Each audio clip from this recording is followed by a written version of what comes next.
मोत्याची माळ होती ग 30 तोळ्याची ग, चिक मोत्याची माळ होती ग 30 तोळ्याची ग.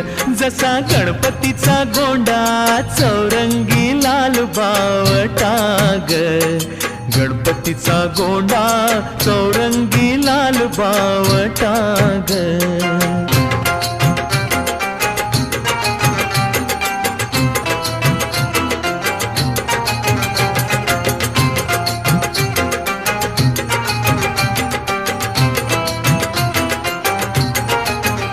या चिकमाळेला रेशमी मौचार दोराग, या चिकमाळेला रेशमी मौचार दोराग.